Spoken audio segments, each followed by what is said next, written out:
And now I can get you one.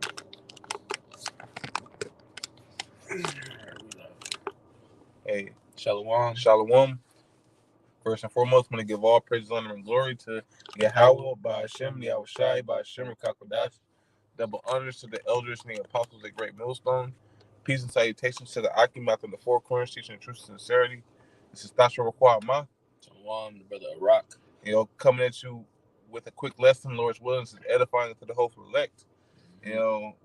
Today we will be going into knowing your enemy, knowing who your enemy is.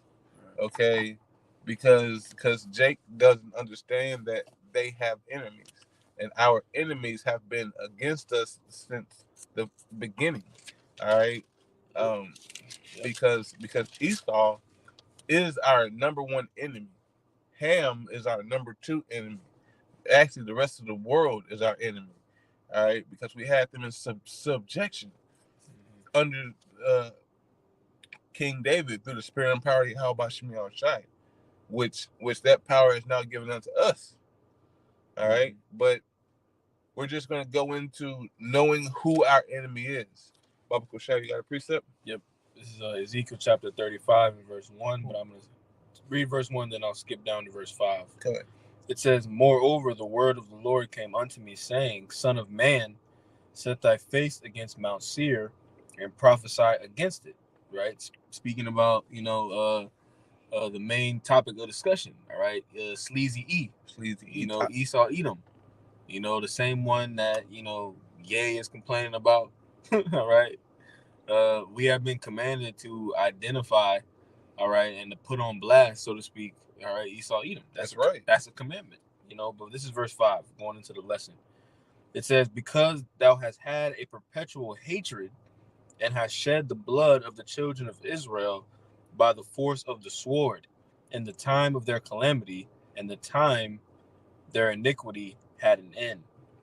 Right? Yeah. Like the brother had just said, all right, this goes back to the beginning. All right. Ultimately it goes all the way back to the womb, right? This is an ancient hatred and envy that Esau Edom has harbored, all right, throughout the dispensation of time. That's right. Right, thousands and thousands and thousands of years. And that's the spirit. When you read Genesis 25 and 27, the fact that we supplanted Esau for his birthright and for his blessing, he still has not got over that. Well, I mean, we did supplant it, but how by Shemi Shai is the one who put it into order. Right. All right. Right. Because it talks about that in that Second Ezra chapter 6. But yeah, let's pull that. Because through Esau's perspective, which is through E's perspective, we supplanted him. We understand obviously that it was already preordained from the foundation of the earth, right? And then more importantly, it was already prophesied within the chapter. That's right. It said, "For the elder shall serve the younger," right? People shall be stronger. So it was already set in stone. All right, but from E's perspective, all right, E is still in his feelings, all right, about what transpired all the way back in Genesis 25. Baba Kushai, you can pull that Hebrews chapter 12, verse 16. This is Second Ezra chapter 6, verse 9. It says, "For Esau is the end." Well, let's start up. Verse 7, it says, "Then answered I and said, What shall be the parting asunder of times, or when shall be the end of the first and the beginning of it that followeth?" All right. It says, and he said unto me, From Abraham unto Isaac, when Jacob and Esau were born of him, Jacob's hand held first the hill of Esau, because Jacob will be pulling down the nation of Esau. All right, and that's spiritually, but that will also be physically. Okay, continuing on, verse 10, it says, verse 10, Salakia. Verse 9, it says, "For Esau is the end of the world, and Jacob is the beginning of it that followeth." All right, Baruch Hashem.